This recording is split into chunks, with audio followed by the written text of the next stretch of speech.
অবশেষে জয় ফিরল ব্রাজিল। স্পোর্টস ডেস্ক আপডেট 7ই সেপ্টেম্বর 2024 সকাল 9টা বেজে 38 মিনিট এম 2026 ফিফা বিশ্বকাপ বাছাই পর্বের ম্যাচে ইকুয়েডরকে 1-0 গোলে হারিয়ে অবশেষে 3 ম্যাচের পরাজয়ের বৃত্ত থেকে বের হল 5 বারের বিশ্ব চ্যাম্পিয়ন ব্রাজিল। রিয়াল মাদ্রিদের তারকা ফরোয়ার্ড রদ্রিগোর 30 মিনিটের একটি দূরপাল্লার শট ব্রাজিলের জন্য বাছাই পর্বে তৃতীয় জয় নিয়ে আসে।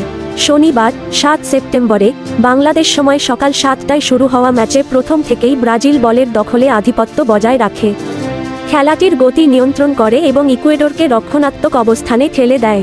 তবে ম্যাচের একমাত্র গোল আসে যখন রদ্রিগো বক্সের বাইরে কিছুটা জায়গা খুঁজে পেয়ে একটি শট নেন, যা ইকুয়েডরের উইলিয়াম পাচোর গায়ে লেগে দিক বদলায় এবং গোলরক্ষক হার্নান গ্যালিন্ডেজকে বিভ্রান্ত করে গোললাইনে পৌঁছে যায়।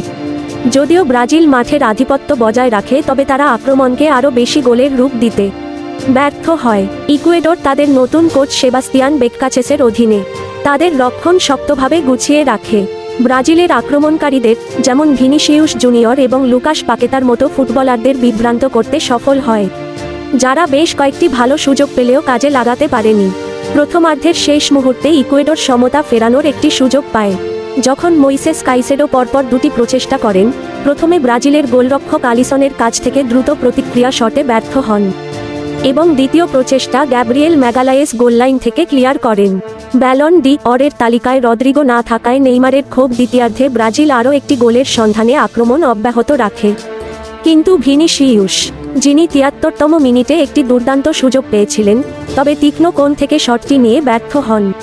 অন্যদিকে ইকুয়েডর পরিষ্কার সুযোগ তৈরি করতে ব্যর্থ হয় এবং তাদের সেরা সুযোগটি প্রথমার্ধের ইনজুরি সময়েই আসে।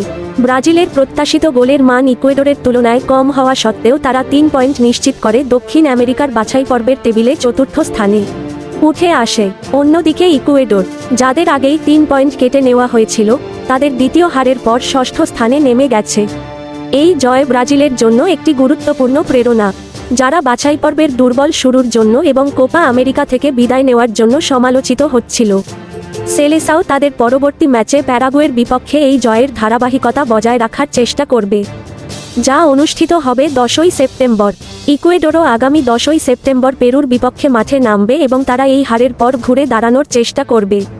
2026 ফিফা বিশ্বকাপ বাছাই পর্ব ব্রাজিল ফুটবল দল ইকুয়েডর। রদ্রিগো।